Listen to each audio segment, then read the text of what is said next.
Well, hello, everybody, and welcome to another edition here of our study through Genesis.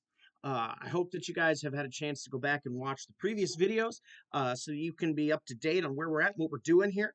But before we jump into the book of Genesis, I had a couple of questions that were commented on last week's video, and I wanted to take a moment and answer those questions that I got to the best of my abilities. I want to remind you all I'm by no means an expert on this stuff. So I do my best to answer questions. I do my best, but um, I'm not actually an expert. A lot of the stuff that people would ask, I would tell you to go look at people like Ken Ham and a few others who have studied this far more in depth um, than I have. The first question I got was, is the moon a planet that can be landed on like NASA claims, or a lesser source of light which cannot be landed on? Um, and the answer is technically yes. It is, well, no. It is not a planet. It is a solid form, but it's not a planet. At least my understanding is right. And it is not a source of light like the sun is. When it says it's a source of light, it means it reflects that light. The sun is the source of light in our solar system, right? And what the moon does is reflect that light back down to the earth during the nighttime. And so it technically gives light during the night, although it in and of itself is not the source of the light. I like it or think about it like this. When I shine the light of Christ out of me, right? When hopefully people see me and they see um, love and joy and peace and things like that. It is not actually my love or joy or peace. It is God's in me that then shines out of me. While I am a light giver in that it comes out of me, I am not the source of the light. God is. And it's the same way. The moon is a solid thing that I believe NASA landed. And I know there are those who believe that he did not, or not that he did not, that the astronauts and such did not. I'm not going to get into that because, quite frankly, it's unimportant. If they landed on the moon, great. If they didn't, great. Whatever. It doesn't matter. In the grand scheme of life, it doesn't matter. And so I'm not here to get into that aspect of it. But it is a solid form that could be landed on. So, yes, it is that. But yes, also, it is the lesser source of light that God talks about in the beginning of Genesis, but it's a reflection of the greater source of light. So I hope that kind of makes sense. And then the second one I got was, wasn't a butterfly once something else? Because if you remember, I talked about that. I talked about that. Nothing is. Um, the animals don't change, right? We're talking about. We're talking about evolution and things like that. And while microevolution exists, that an animal can change, from a Bengal tiger to a Siberian tiger or something along those lines, right? It doesn't change from a monkey into a human or from a one-celled organism into a monkey and so on and so forth, right? And so that's a good question because that's a common thing that is brought up, the idea of, well, doesn't a caterpillar turn into a moth or a butterfly? And yes, they do, right? I'm not denying that by any means. I am saying, though, that what is happening there is not evolution. It is not an evolutionary change. In the same way that a maggot turning into a fly is not an evolutionary change, it is a stage within the growth process of the butterfly. It looks different, right? Humans, when most mammals are born, um, we look and humans in the technical animal world, although humans are not animals, but if we were classified in the animal world, we would be mammals, right? Have hair, live babies, all that kind of stuff, right? Um, our young looks like our adults, a smaller version and a younger version, right? But our young look like our adults. That is not the case in the rest of the animal world. Think about it. Frogs go from an egg to a tadpole on up, um, and a chicken when it's in the egg is not what we think of as a chicken yet, right?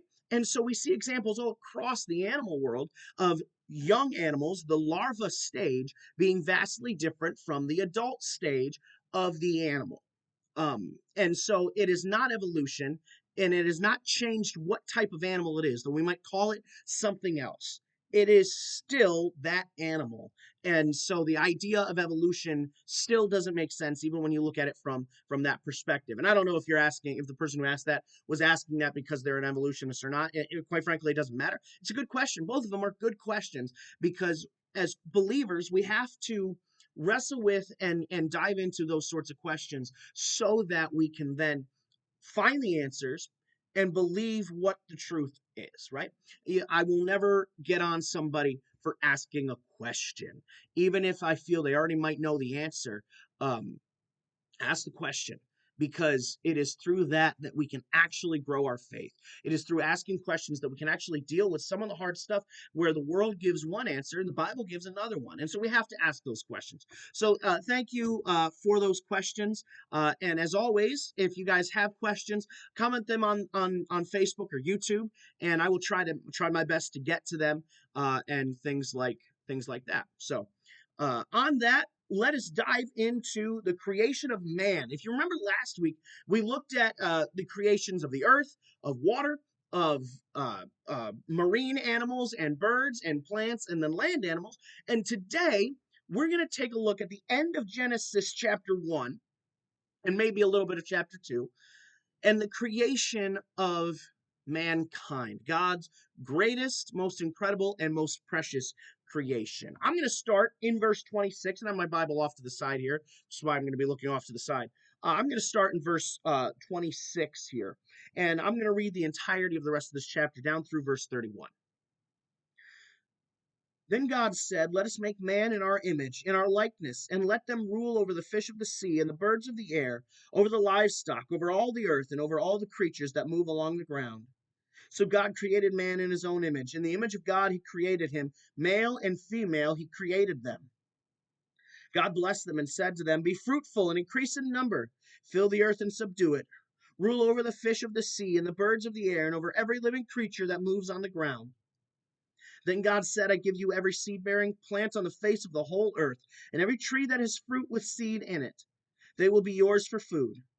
And to all the beasts of the air, and to all the beasts of the earth, and all the birds of the air, and all the creatures that move on the ground, everything that has the breath of life in it, I give every green plant for food." And it was so. And God saw all that he had made, and it was very good. And there was evening and there was morning, the sixth day.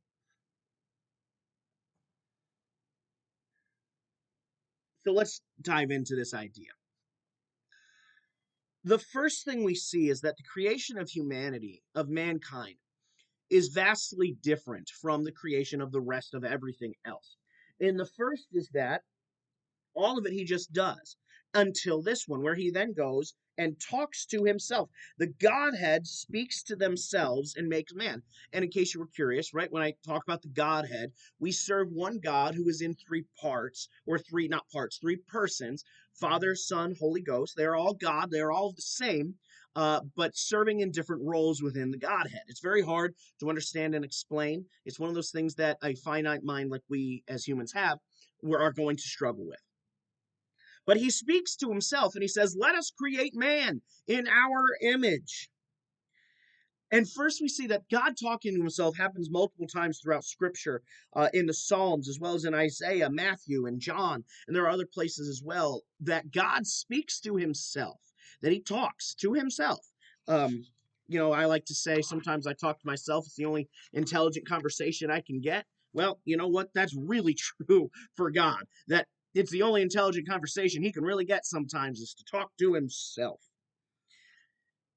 But I think the key part here is that we're made in his image. So let's talk about that. What does it mean to be made? What does it mean, to be made in the image of God? This is an important thing because it is what sets us apart from the rest of creation, the entirety of creation. Humanity is set apart because we are the only ones made in the image of God. Let's talk about that.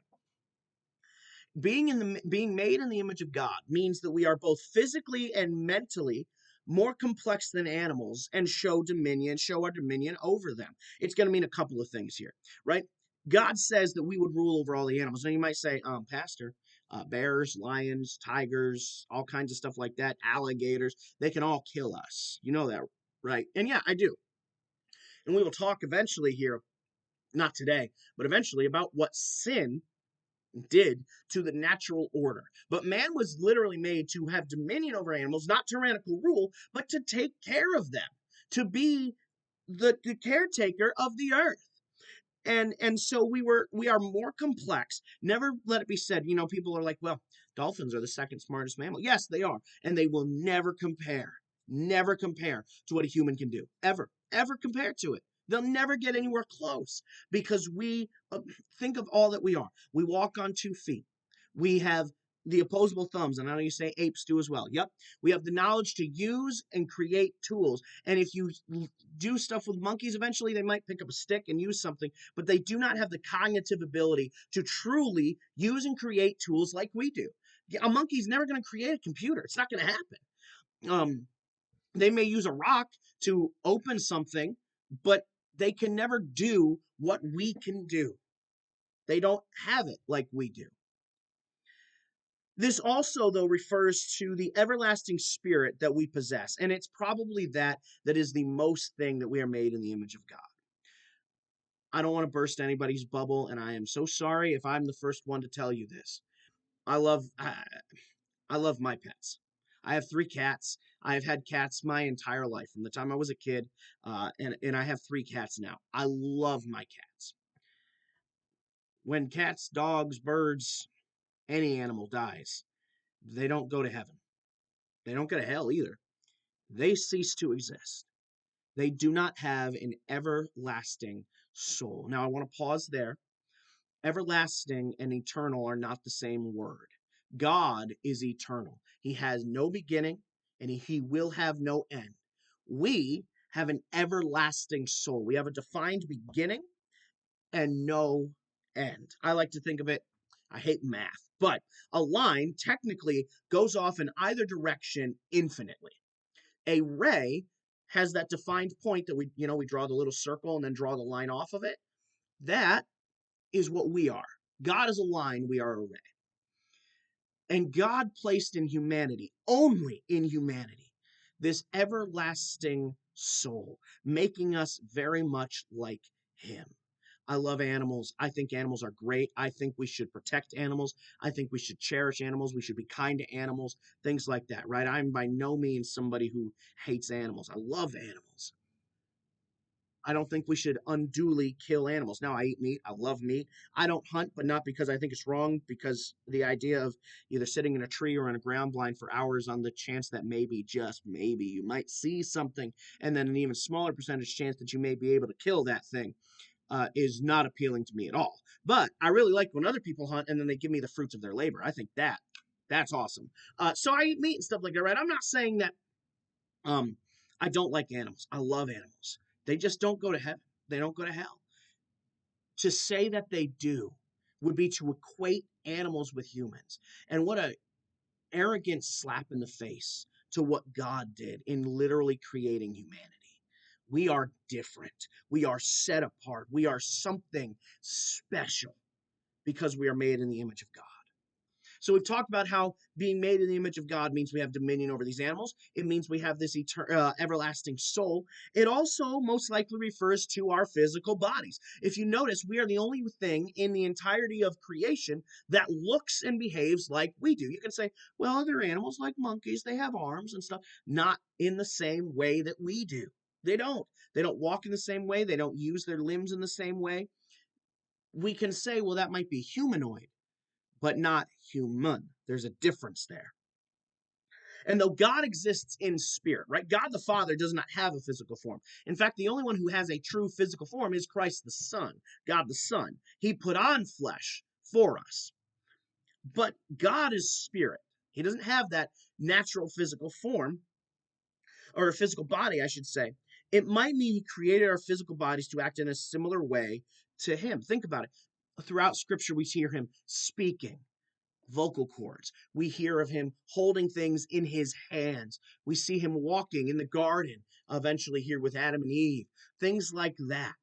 The breath of life. And so, while he does not actually have a physical body, the understanding is that he created us to act in the similar way that he does, with our eyes, with our vocal cords, our hands, all of that sort of stuff.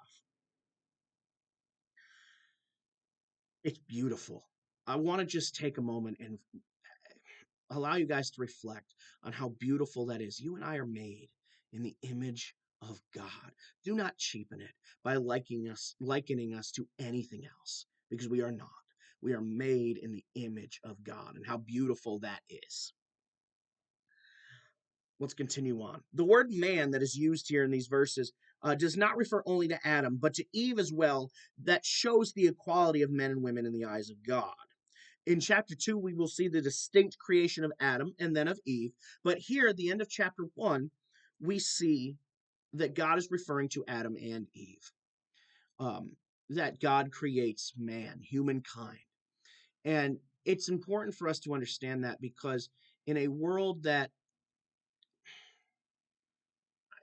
I'm not trying to get political here, we cannot deny that for years upon years, thousands of years, in certain cultures, in many cultures, especially unbiblical cultures, and take a look at those cultures, if you don't put on it with colored glasses to hate Christianity, you will see, in Judaism, you will see that it's true, that especially in unbiblical cultures, women were not equated with men. They were not. They were not given equal status with men. And I'm not saying that in every Christian or biblical culture that, or I should say, culture that claimed biblicalness, that they were. No, there were a ton of injustices. Women not being allowed to vote until women's suffrages in the 1900s, things like that, right? I'm not defending those things, or I'm not defending the bad side of that. What I am saying, though, is that actually God created men and women to be equal, different. We are created differently, but equal. Equal. One is not supposed to be better than the other. And as we'll see in chapter 2 and then going forward, when God says that Adam should be the head of the household, it is not this, you're the head of the household, tyrannical rule over your family. It's not that at all. It is, hey, you're the head of the household, protect your family, provide for your family. You take the beating and protect them. That is what men are called to be. I know a lot of people are like, well, it'd be great to be a man. They get to be in charge. Being in charge is not fun. It is not fun when done correctly. And the problem is, though, that because of sin, it's not done correctly. But here we see at the very beginning that God created men and women to be equal, not the same, but equal in His eyes. And for the women out there, especially who have felt betrayed by their churches, betrayed by their pastors, by their husbands, by their culture, things like that, rest assured that it is God who sees you as an equal. Not to him, obviously, but he doesn't see man to, the male gender to an equal as him either. But he sees men and women as equal. And all of that suffering happened because we live in a fallen world. Because we live in a fallen world.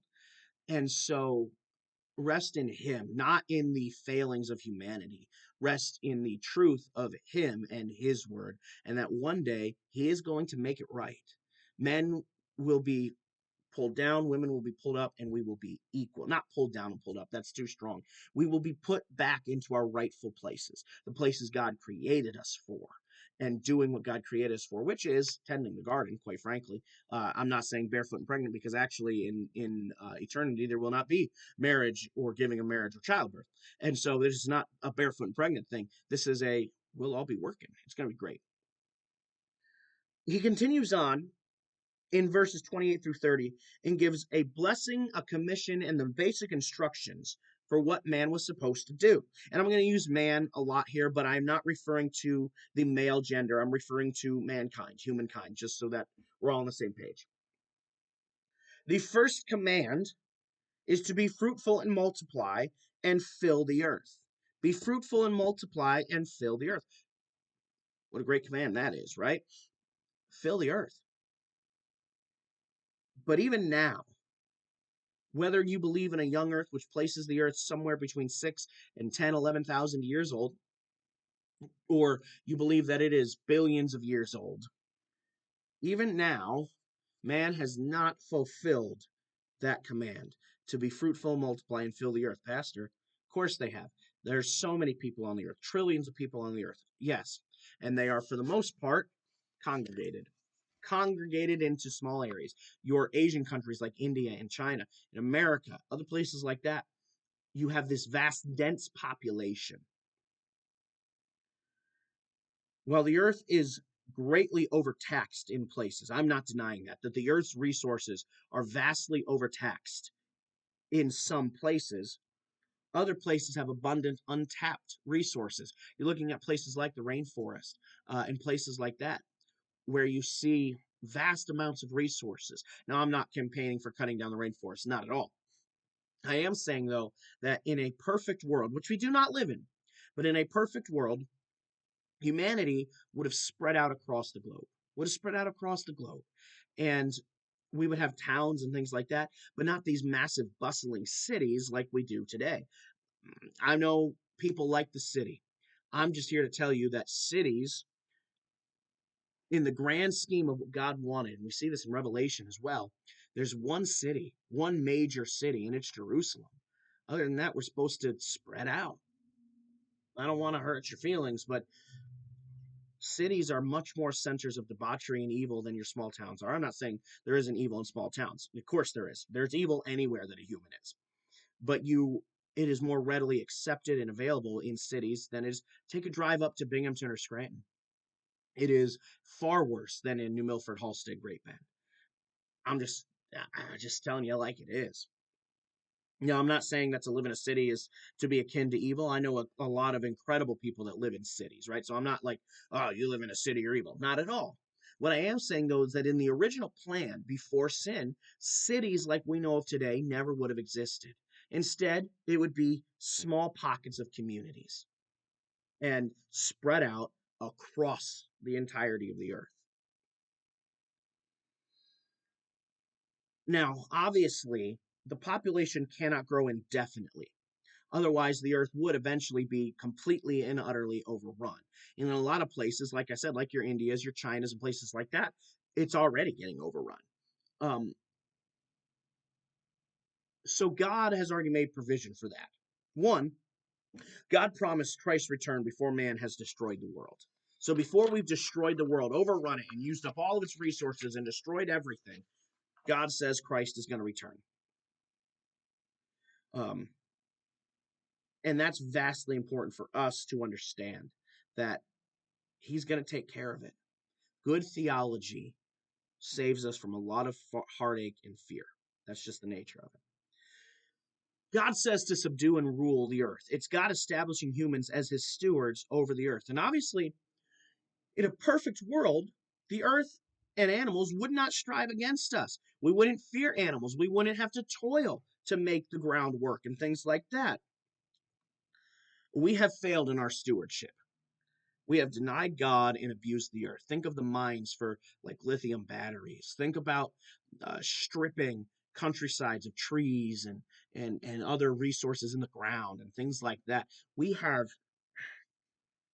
not a tree hugger protect the earth. Oh, how awful are we? But man, we've failed to be good stewards of the resources God has given us on this earth. We failed miserably because of sin, but whose fault is that? Ours. And so I believe that is one thing that humanity will answer for. We see it in Revelation. And if you go back and watch the series on Revelation that we did, at one point we talk about that one of the things that's obvious God is so harsh on the earth and humanity during those 21 judgments is because we have failed our prime directive. Be a good steward of the earth. We failed miserably, just miserably. So God gives this commission, and then after the commission, God speaks of how we would receive energy to do this. Food. I love food. I hope you do. We would eat the fruit and veggies, a never-ending supply. One, and we'll talk about this. We've talked about this a little bit. There are not seasons like we have now, where my parents are gardeners and things like that. You can't grow. They plant the seeds in the spring. They harvest throughout the summer and early fall, and then throughout the fall and winter and early spring. Guess what? You can't harvest. And so, but that's not what it was like. You would have been able to plant and harvest all year round during before sin, and so, and even actually before the flood. And so, there's this never-ending supply of food. Now, this is hard for us to understand because we would not need to eat in order to survive. We would do that automatically because God sustained us. But we would eat for pleasure and for energy. It's an interesting dichotomy. We would not need to eat to survive like we do now, but we would still eat. And as man spreads across the world, this food would also be available everywhere because the entire Earth climate was the same. You don't have, the Gobi Desert next to lush farmlands, or you don't have the Rockies, and you don't have, right. Everywhere is the same. You'd have rolling hills and things like that. I'm not saying the Earth was flat around this globe. Not at all. There were hills and peaks and valleys and things like that, but not nearly to the degree that we have now. And the climate is the same everywhere. And so everywhere, that everything that grows in the garden would have been able to grow everywhere else. And we are not directed actually to eat animals, not even until after the flood in Genesis 9. We weren't eating animals until what most people believe is roughly 1,000 to 1,500 years after the point where Adam and Eve sinned. It wasn't then. And why? Because, why did God wait till then? One of the main reasons is that when they get off the boat, the ark, there aren't really plants to eat yet. Remember, everything was flooded. And so as agriculture has to be regained, what's your source of food? The animals that have given birth and things like that. So you've got meat. Now, I just find that interesting. Let me read to you now. I'll finish out verses 31. I already read 31, but chapter 2, verses 1 through 4, because that's the first part of 4, because that's really the break. Remember that we as humans have put in chapter numbers and verses and things like that. But as we read, you will see that it is the beginning of chapter 4 or verse 4, excuse me, that kind of is the actual natural break for where the chapter would be. Thus the heavens and the earth were completed in all their vast array. By the seventh day, God had finished the work he had been doing. So on the seventh day, he rested from all his work. And God blessed the seventh day and made it holy, because on it he rested from all the work of creating that he had done. This is the account of the heavens and the earth when they were created. Everything that God has created, we read this in verse 31. Everything that God has created to this point was good. Darkness, bugs, snakes, etc. All those things we don't like now. Guess what? They were all good before sin. Everything was working. Every part was working in perfect harmony, both with itself and with everything else in creation. How beautiful an idea is that? And we are getting there, not in our world, right? I'm not saying that we as humanity are getting closer to that, not at all. But we are getting closer to God making it that way again. And then verse 31 is sufficient enough to destroy the idea of geological eras taking place in the preceding days of creation. Remember, one of the ideas we talked about for how the earth can be billions of years old is that in between each day of creation are millions upon millions of years, these different geological eras. And that's how you can explain the fossil record and things like that. The problem is death, sickness, disease, suffering, strife are not good. They're not good.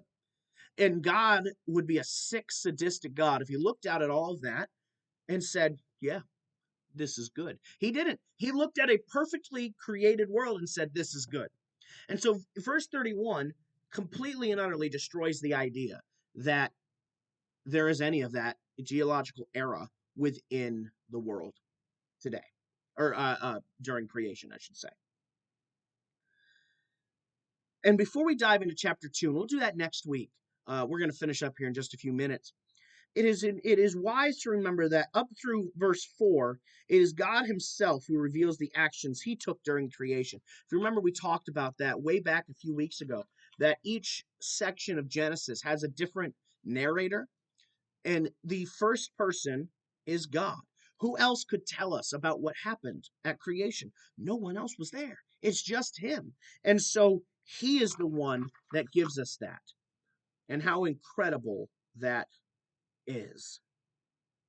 I'm going to stop there for today, and then we'll pick up in chapter 2 next week. I hope as we've seen the 7 days of creation, um, God's power, his might, his wisdom, his creativeness, and his want to do something. How beautiful it is. Again, if you guys have questions, comments, things like that, please feel free to post them below, whether you're on Facebook or on YouTube. And again, I will do my best to answer those questions and things like that. God bless, guys. Have an incredible weekend, and we will see you all next Friday, if not on Sunday. And have a great weekend. Thanks, guys.